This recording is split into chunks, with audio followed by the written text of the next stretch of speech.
Hola, ¿qué tal? Bienvenidas y bienvenidos a una emisión más de nuestros diálogos UNAM, Universidad de La Habana. Yo soy Sandra Lorenzano y tengo el enorme honor de ser la directora de la UNAM en Cuba, del Centro de Estudios Mexicanos. Y me da muchísimo gusto recibir hoy para nuestros diálogos a dos colegas muy queridas, especialistas en literatura y en pensamiento latinoamericano. Las voy a presentar. Empiezo por Regina Crespo. Ella es investigadora del Centro de Investigaciones sobre América Latina y el Caribe y profesora del posgrado en estudios latinoamericanos y de la licenciatura en letras portuguesas, todo esto por la UNAM. Es autora de Itinerarios Intelectuales, Vasconcelos, Lobato y sus proyectos para la nación, y coautora de Ensayistas brasileños, Literatura, Cultura y Sociedad, y alguna poesía brasileña, ese es el título, Antología 1963-2007. Coordinó los volúmenes Revistas en América Latina, Proyectos Literarios, Políticos y Culturales, América Latina y la Cultura Impresa, Revistas Culturales de los siglos XX y XXI, Revistas, Blogs y Portales Latinoamericanos, 1960-2020, Rupturas y Transformaciones en el Tránsito de lo Impreso a lo Digital, y Brasil, del desvarío bolsonarista a los desafíos de la reconstrucción, un libro que acaba de salir en 2024. Interesada por relaciones entre cultura y política, investiga específicamente las relaciones entre los intelectuales y la política, con énfasis en las revistas y redes intelectuales latinoamericanas. También se dedica a la traducción de autores brasileños al español a fin de fomentar el conocimiento y la pesquisa sobre temas de política, historia y cultura brasileñas en México. Muy bienvenida, Regina. Muchas gracias por haber aceptado la invitación. Y nos acompaña Zaida Capote Cruz. Ella es ensayista y crítica literaria, doctora en ciencias filológicas, estudió en la Universidad de La Habana y en el programa interdisciplinario de estudios de la mujer del Colegio de México. Es investigadora titular del Instituto de Literatura y Lingüística José Antonio Portuondo Baldor, donde coordina la cátedra Gertrudis Gómez de Avellaneda y lleva a cabo el proyecto Universos del Feminismo en el siglo XX, al tiempo que colabora en el proyecto que ahora les vamos a presentar. En 2005 recibió la distinción por la cultura nacional y en 2023 la Presidencia de la República de Cuba le otorgó la Orden Carlos J. Finlay. Sus libros, 3 ensayos ajenos, recibió el premio Pinos Nuevos en 94, Contra el silencio, otra lectura de la obra de Dulce María Loynaz, recibió el premio Alejo Carpentier de ensayo y el premio de la crítica 2005, ha publicado también La Nación Íntima, Loynazianas, Tribulaciones de España en América, 3 episodios de historia y ficción, que también recibiera el premio Alejo Carpentier de ensayo en 2021, Estado Crítico y el ensayo y la crítica literarios de la diáspora cubana, índice bibliográfico, además de una edición crítica de Jardín, novela lírica, por supuesto, de Dulce María Loynaz. Es profesora de la Maestría de Estudios de Género de la Universidad de La Habana y en este momento nuestra muy querida colaboradora en UNAM, Cuba. Tiene en prensa ahora mismo una antología de cuentistas cubanas del siglo XX que tenemos el enorme gusto de que va a salir publicada en la colección Vindictas de Libros UNAM. Pues bienvenida también, Zaida, tú a casa, porque aquí estamos en las oficinas de la UNAM en Cuba y me da muchísimo, muchísimo gusto recibirlas. Cerré esto, pero yo tengo que presentar el proyecto porque ambas forman parte de un proyecto de la UNAM, proyecto PAPIT, que es la manera en que llamamos a los proyectos de investigación de los académicos y las académicas de la UNAM, que se llama Pensamiento Crítico de Mujeres en América Latina y el Caribe, Orígenes, Diálogos e Institucionalización, 1870-1970. El proyecto lo coordinan, además de la doctora Regina Crespo, las doctoras Márgara Millán y Verónica López Nájera, que están en el Centro de Estudios Latinoamericanos de la Facultad de Ciencias Políticas y Sociales de la UNAM y colabora con el proyecto Zaida Capote desde La Habana. Entonces, yo quisiera, además de darles la bienvenida y decirles que estoy muy feliz de recibirlas en este espacio, quisiera que empezaran contándome en qué consiste este proyecto, cuál es el objetivo del proyecto y cuál es la hipótesis de la que parten en esta investigación, en este grupo de investigación. No sé quién quiera empezar. Buenas tardes a todas, todos que nos están escuchando. Es un gustazo, bueno, ver a mis queridas amigas Sandra y Zaida, aunque sea por este medio, que aunque estemos lejos, siempre nos hace sentir que estamos cerca. Y eso se me hace fenomenal. Essas possibilidades de intercâmbio, de plática, en fin, de colaboração, não? De hecho, Zaida entrou ao projeto e hemos hecho várias reuniões, todas elas virtuales, ¿no? Muchas de ellas, mejor diciendo, y pues Zaida pudo estar. Y eso es algo que se agradece a los medios electrónicos. Bien, el proyecto se inserta en una tendencia, diría yo, mundial, ¿no? De rescate del lugar y de la voz de las mujeres en el pensamiento y en la creación a lo largo y a lo ancho del mundo, pero estamos hablando específicamente de América Latina. Por supuesto, la hipótesis que manejamos desde que el pensamiento social, la creación, la reflexión crítica hecha por mujeres, sean ellas blancas, mestizas, de élite o fuera de ellas, siempre estuvieron invisibilizadas, ¿no? En el sentido de que, bueno, nos cuesta mucho más a las mujeres tener un lugar de fala, como se dice en portugués, no un lugar de enunciación, como se dice en español, en un mundo que es androcéntrico y patriarcal y que es necesario cambiar, ¿no? Hasta las iniciativas de cambio, por supuesto, son difíciles, llenas de obstáculos, pero les comento que esa es una tendencia mundial de rescate, de valorización, de reivindicación de esos espacios que no nos fueron propiciados a lo largo de la historia, por decirlo de alguna manera, pero que tratamos de disminuir y finalmente llegar a un lugar en que nos sintamos cómodas de tener nuestra propia voz y reivindicar nuestras posiciones y nuestros derechos. Entonces, el proyecto se inserta ahí y uno puede decir, no, hombre, pero ustedes están estudiando 100 años, ¿no? ¡Qué pretensión!, ¿no? Un siglo. Y eso tiene que ver con algo muy importante, que es pensar, ¿no? La reflexión femenina, la voz de las mujeres es algo que, por supuesto, siempre estuvo ahí, pero nos interesó trabajar a estos elementos desde la perspectiva histórica a partir de eventos importantes para la historia y la configuración del continente. Por eso, pues ya con los estados nacionales consolidados, ¿no? Que eso se da en América Latina, pues a principios del siglo XIX, con algunas excepciones, Cuba es una de ellas, ¿no? Ya al final del siglo, pues, como dicen los mexicanos, ya llovió, ¿no? O sea, ya hubo muchos cambios, ya hubo un proceso de urbanización, de modernización económica, las mujeres empiezan a tener ya un lugar un poco más evidente, aunque apocado, ¿sí? En el proceso de trabajo, se les abren algunas perspectivas de influencia social, principalmente a partir de la educación, el lugar por antonomasia de las mujeres, ¿no? Por su cercanía a la maternidad, ¿no? Y también a la palabra escrita.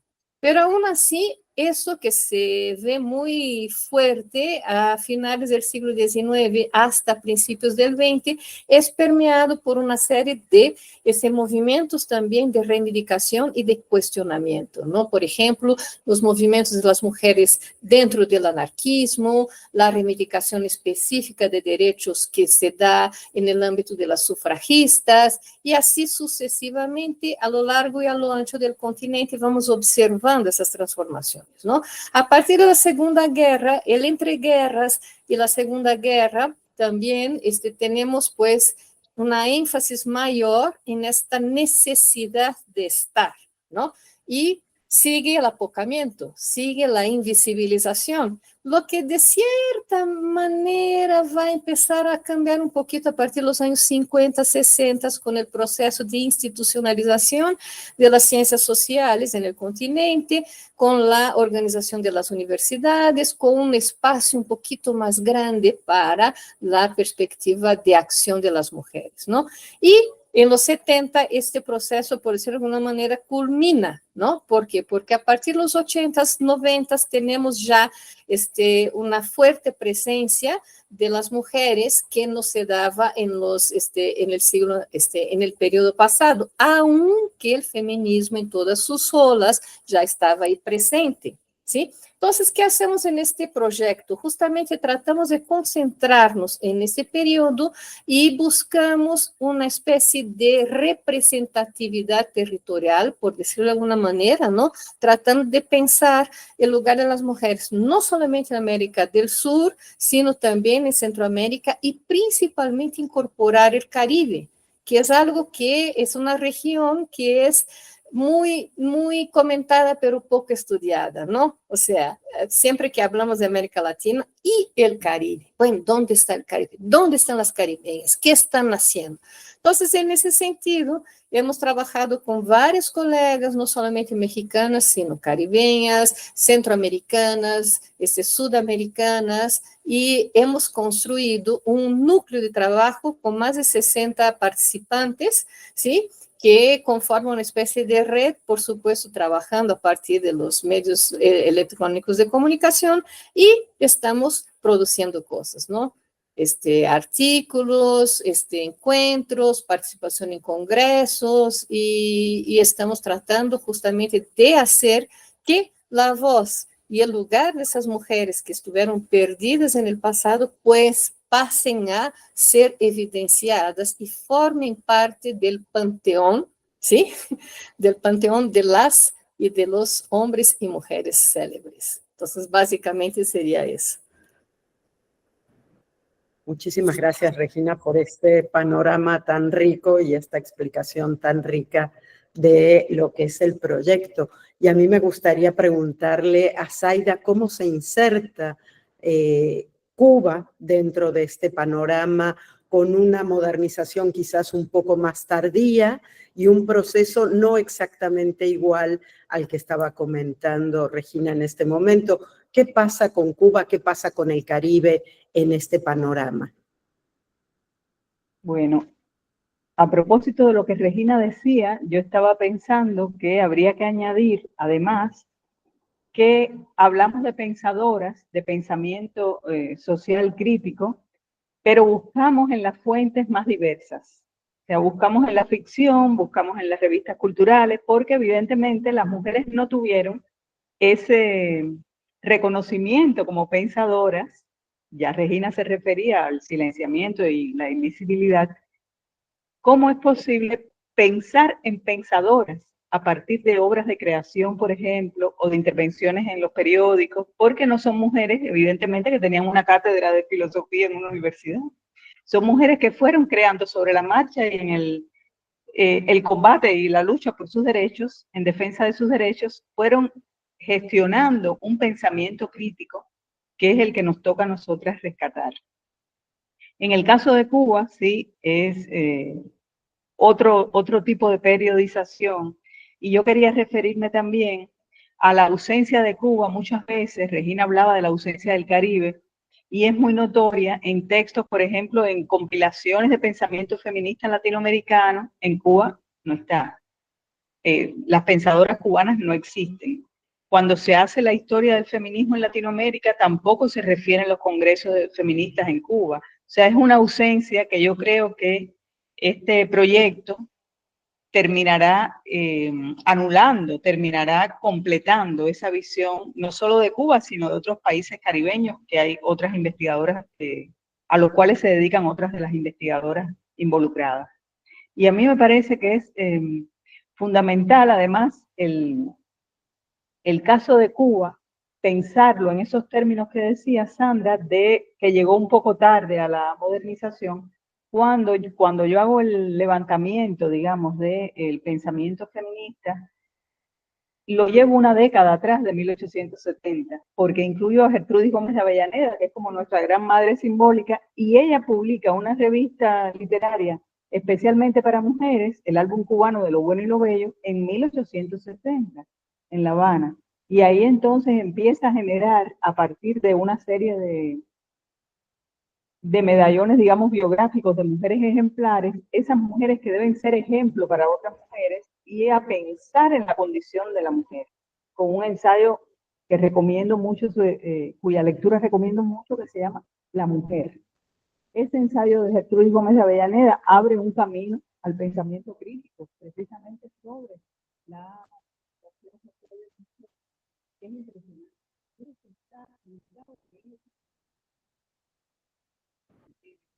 Acércate un poquito al micrófono, por favor, porque te estamos perdiendo.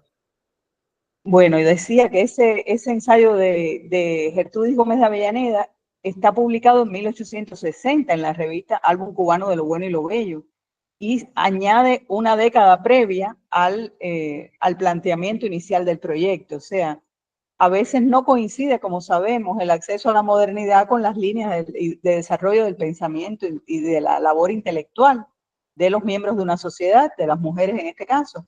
Y Avellaneda es casi, pudiéramos decir, una adelantada con un ensayo magnífico que tiene, que se llama La Mujer, y que decía que recomiendo mucho su lectura, y una serie de biografías de mujeres célebres, que ella es una especie de galería de mujeres ejemplares. Y en este caso adelanta algunas de las discusiones que el feminismo tendrá luego. Y en algún momento discutíamos la posibilidad de cómo llamar a esas mujeres que estuvieron antes y son precursoras o son directamente feministas. Eso es una discusión que está en curso. ¿Cómo llamarlas a esas pensadoras que estaban proponiendo problemas en discusión que son los mismos problemas que discutimos hoy todavía? Eso es una perspectiva muy interesante, y yo creo que el proyecto, al invitarme, me hizo a mí una distinción tremenda. Me siento muy, muy honrada de participar, y me parece que puedo cumplir con llenar ese vacío, que era el vacío en el que estaba Cuba. Así que agradezco mucho la invitación para completar esa visión de Cuba y del Caribe, aunque caribeñas trabajo poco caribeñas. Hay otras compañeras que sí se han dedicado a rescatar pensadoras caribeñas, y en el caso de Cuba, hasta ahora solo me he referido a Camila Enríquez Ureña, pero como sabemos, que es, como ustedes saben, dominicana de nacimiento, hizo una gran labor intelectual en Cuba, pero hace poco asistí a una mesa de discusión sobre el papel, pensemos en esto también, Regina, el papel de las gallegas en la sociedad cubana, y de repente descubrí que es un espacio al que tampoco abordamos, la labor de las migrantes, cómo se incorporaron. En el caso de México, el paso de María Zambrano, en Cuba también. O sea, cómo también deberíamos ampliar nuestra perspectiva, no solo vamos a decir, régimen nacional, sino incluso las mujeres que estuvieron de paso en nuestros países, cómo contribuyeron a esas discusiones, qué ideas pusieron en discusión. Eso es interesante también. Y a mí me parece que en estos casos que he puesto de ejemplo, es un ejemplo claro de la extensión. El proyecto va a terminarse en el 26, creo, tengo entendido, y nos quedaremos con mucho más trabajo que hacer para el futuro, porque es un trabajo que todavía está como en ciernes. Cada día estamos hallando nuevas rutas de investigación. Me parece interesantísimo lo que dices y sin duda el proyecto en sí me parece que será un gran aporte a la historia del pensamiento feminista en América Latina y el Caribe. Y me gustaría que nos contaran un poco a quienes nos están acompañando y a mí, por supuesto, ¿cómo ven esta cartografía? Porque finalmente están haciendo una cartografía literaria, filosófica, reflexiva, etcétera, de todo el continente, porque cuando hablamos del continente, incluye, por supuesto, al Caribe, ¿no? El continente incluye al Caribe. ¿Y cómo ven esa cartografía? ¿Qué sucede si la vemos hoy? ¿Qué es lo que tenemos ahí? ¿Qué países llevan la delantera, si es que se puede decir así? ¿Cuáles son las líneas que compartimos los diferentes países, si es que existen esas líneas? Yo creo que sí, pero en realidad las especialistas hoy y las invitadas son ustedes y yo quisiera escucharlas. Bueno, Regina, ¿qué dices? es una buenísima pregunta porque una de los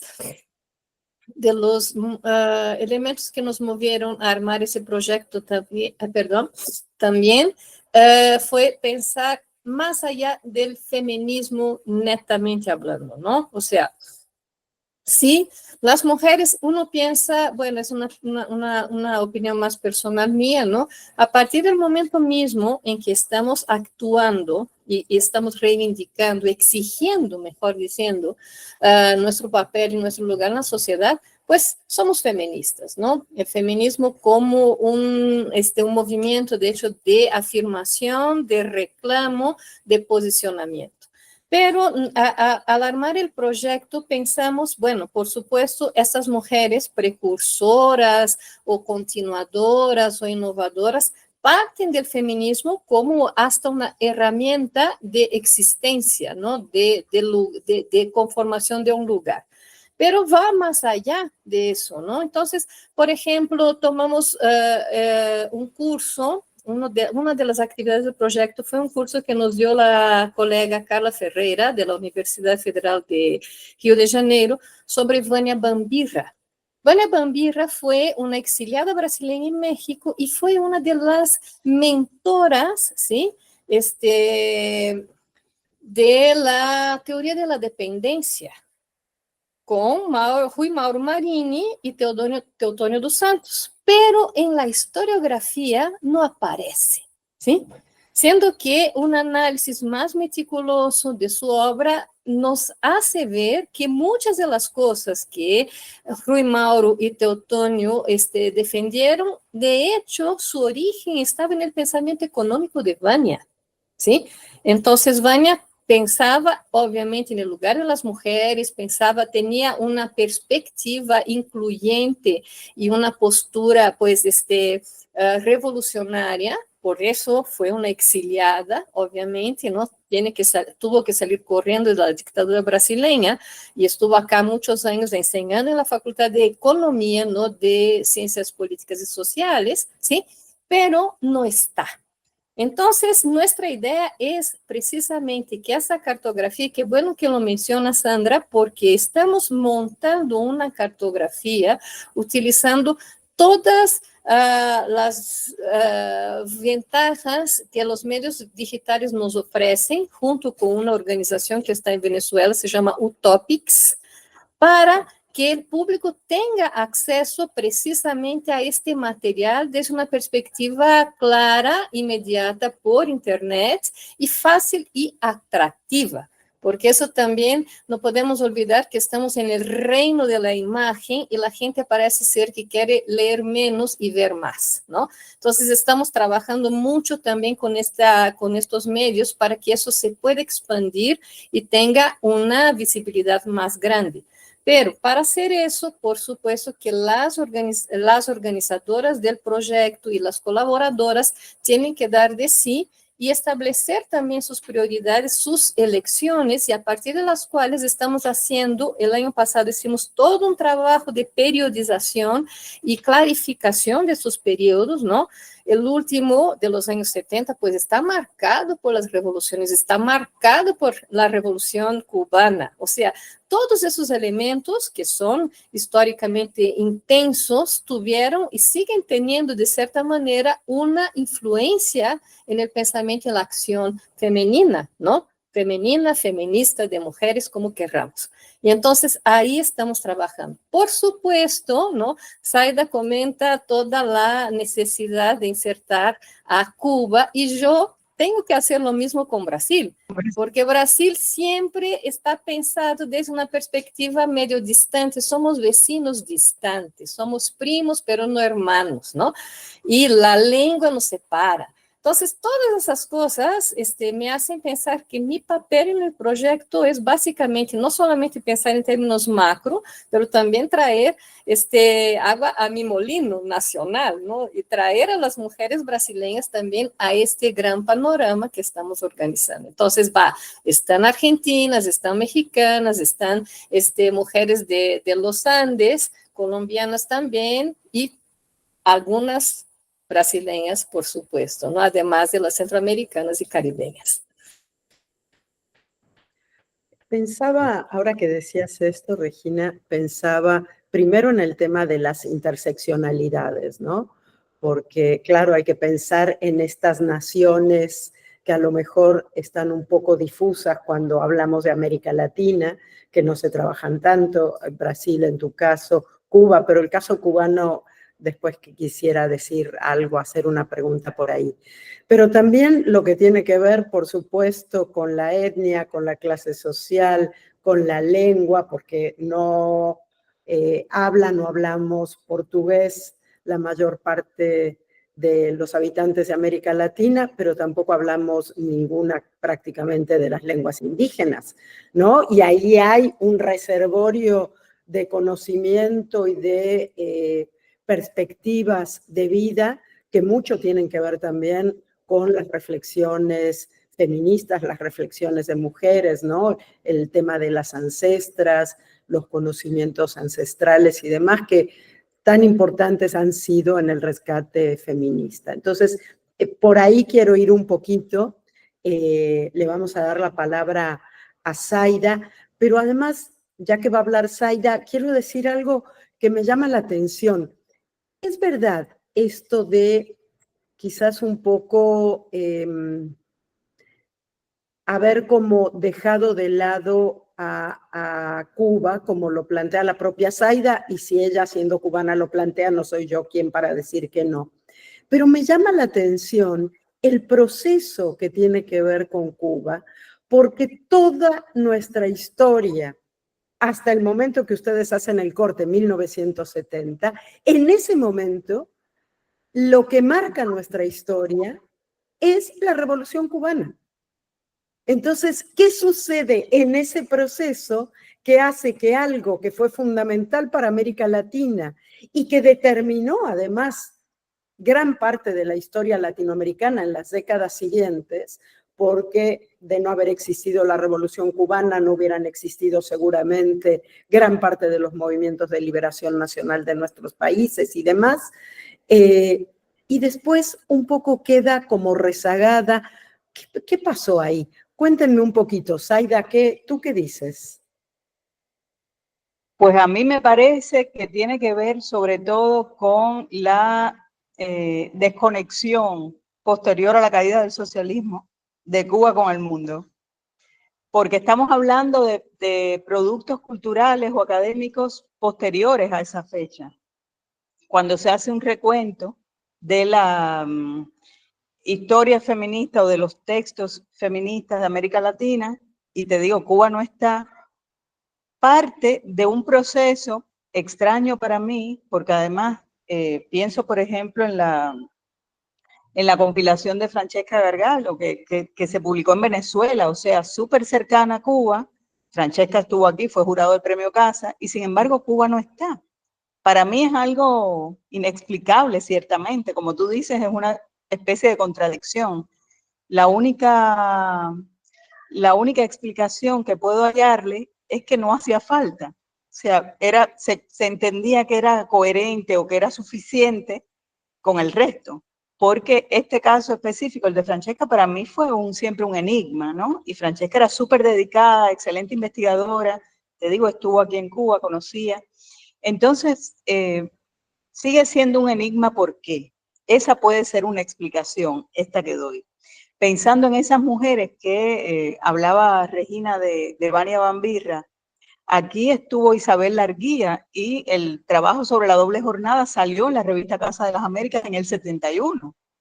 Entonces era un lugar de enunciación de esos problemas, de discusión de esos problemas teóricos que implicaban la capacidad de desarrollo del llamado tercer mundo, de los países que hoy llamamos en vías de desarrollo y parece una vía infinita, esa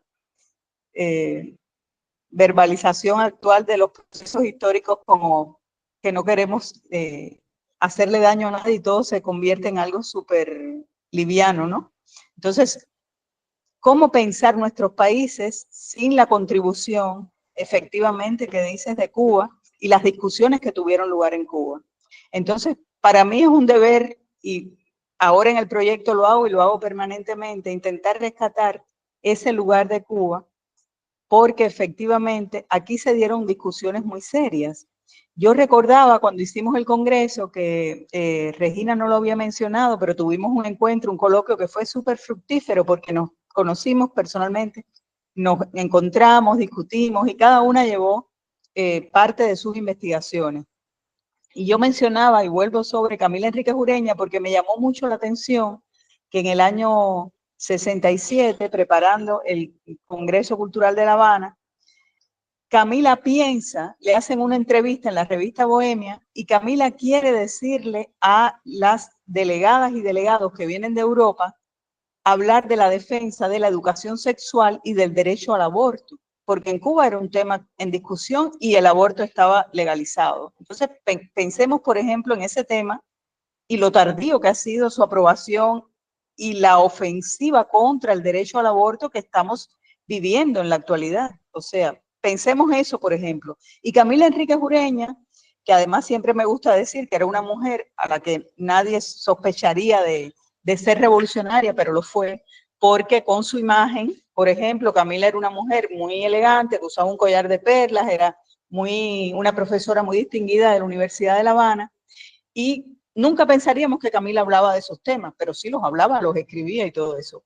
Con las sesiones preparatorias del Congreso Cultural de La Habana, Camila dice que ella quisiera ofrecerle a los delegados que vienen de Europa la posibilidad de hablar de esos temas, porque son temas que a ella le preocupan. Y siempre cito eso como una demostración de que en América Latina muchas veces estamos discutiendo problemas que tardíamente se discuten en otros espacios y sin embargo lo que trasciende son las discusiones que tienen lugar en los espacios metropolitanos. Pensemos, por ejemplo, en la tan célebre marcha de las Salop en Francia, que es en el 74 por el derecho al aborto. Entonces Camila desde el año 67 y desde Cuba estaba defendiendo ese derecho, y hoy cuando encontramos esos datos, algo que yo no sabía y lo he hallado casi por azar, como solemos decir que no es por azar, es el trabajo el que nos lleva a ese tipo de hallazgo, ¿no? Descubres esas cosas y te sientes todavía más motivada para continuar investigando en la historia del pensamiento de las mujeres en América Latina. ¿Cómo explicar la ausencia de Cuba? Bueno, eso está difícil. Es inexplicable para mí, la verdad. Regina, ¿y cómo trabajan el tema de la interseccionalidad? Porque hasta ahora hemos hablado de un trabajo por países. Pareciera que está hecho el recorte por países. ¿No hay un recorte por regiones también, o sí? Porque en parte en la crítica literaria o en la crítica del pensamiento trabajamos también en América Latina por regiones, ¿no? La región andina, la Amazonía, el Caribe, por supuesto, el Cono Sur. ¿Cómo lo están enfocando eso dentro del proyecto? Primero mira, nosotros tenemos un proyecto de 3 años, ¿no? Entonces, un poco lo estamos organizando desde la perspectiva regional, cosechando, ¿no? Ejemplos, analizando su lugar, ¿no? En términos nacionales, como bien lo mencionaste, para también trabajarlos desde una perspectiva ya más interseccional, ¿no? Entonces, ¿qué pasa? Las preguntas que nos van a llevar a la producción del tercer libro del proyecto, en realidad, es un poco esta búsqueda de la identificación de agendas comunes, ¿no? Agendas comunes, posibilidades de intercambio, entonces, de circulación, ¿no? Que se da en términos de contactos, pues, personales, en cierta manera, pero también intelectuales, ¿no? Cómo leían las compañeras de Chile las argentinas, ¿no? O sea, qué identidad habría entre estas dos producciones de acuerdo a las especificidades nacionales, pero también regionales. Y también el tema súper importante que es, cuando hablamos de interseccionalidad, pensamos, bueno, género, raza y clase, ¿no? Entonces, hay compañeras muy volcadas al estudio, por ejemplo, del pensamiento anarquista, que es un pensamiento que, por definición, cuestiona la existencia de los estados nacionales, ¿no? Entonces, ahí hay esa perspectiva de transformación más estructural de la sociedad a partir de parámetros, ¿sí?, que son minoritarios, pero que son absolutamente combativos y que de cierta manera hoy aparecen en muchas de las discusiones que estamos observando por el mundo, ¿no? Incluso con la toma absolutamente ridícula, diría yo, en falta de un término menor, de terminología anarquista por personajes como tu presidente, ¿no? Sí, entonces ese tipo de cosas sí están en pauta en las discusiones, ¿sí? Pero no sé, quizás decidimos partir un poco de lo primero es lo primero, ¿no? Hagamos un mapa, hagamos un mapeo y entonces en un segundo momento tratemos de establecer y entender, buscar y visibilizar este tipo de vínculos, ¿no? Por ejemplo, yo estoy trabajando una mujer, y aquí voy a ser muy escueta en lo que digo, pero una intelectual negra, artista, actriz, que en el medio de la dictadura brasileña, por supuesto, era miembro del Partido Comunista, la persiguen y entonces en lugar de irse otra vez a la Unión Soviética, decide irse a África. Y va y acompaña el proceso de independencia de Mozambique, Angola y Guinea-Bissau.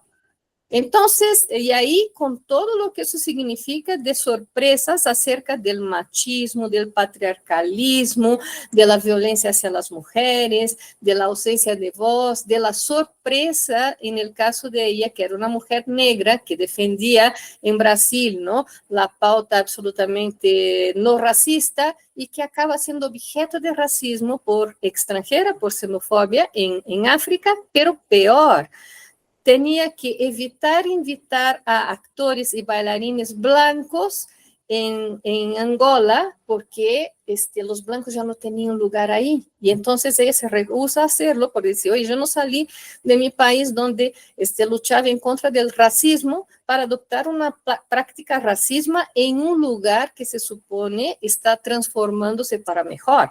O sea, todas esas sutilezas y no tan sutilezas así en la acción de las mujeres es algo que salta a la luz cuando buscamos estos personajes que aparentemente son secundarios, que poca gente conoce, pero que tuvieron una labor enorme en la cotidianeidad, en la producción artística, en la misma reflexión y en la militancia política, como es el caso de Teresa Santos, esta brasileña que les comento. Y como ese hay muchísimos más casos, ¿no?, que estamos tratando de rescatar. Por supuesto que es un universo inacabable, y tenemos que hacer elecciones, pero por lo menos un panorama interesante estoy segurísima que estamos construyendo. Sí, yo quería decir, sí, adelante. esto que preguntabas y escuchando a Regina, el primer punto tiene que ser el de armar esa especie de mapa regional latinoamericano, porque es que hay muchísimas mujeres que todavía ni sabemos que están ahí.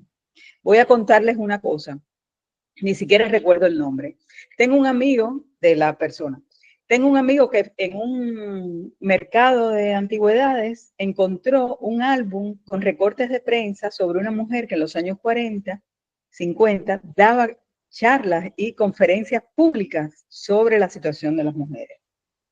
Yo no tenía idea, de hecho ahora no la puedo mencionar, no recuerdo. Y vino y me regaló, no me los regaló, me los dejó en custodia, esos archivos que había comprado a la familia de esta persona para que yo los revisara. Yo no he tenido tiempo porque no solo mi trabajo no solo consiste en el proyecto, lo cual sería una gloria, sino en muchas otras cosas y no he revisado el material. Pero ahí hay otro espacio de investigación inesperado además, y como eso, quién sabe cuántas historias que nos estamos perdiendo, que no conocemos, que no sabemos, y que pueden ser muy significativas, no solo para los resultados del proyecto, sino para saber nosotras cuántas mujeres hubo antes pensando, intentando cambiar la sociedad, además de las más conocidas, como decía Regina. Hay muchas que son las más visibles, pero hay otras que son totalmente desconocidas y que van a salir a la luz con esta labor de búsqueda y excavación casi que estamos haciendo. Ahí fue otro problema,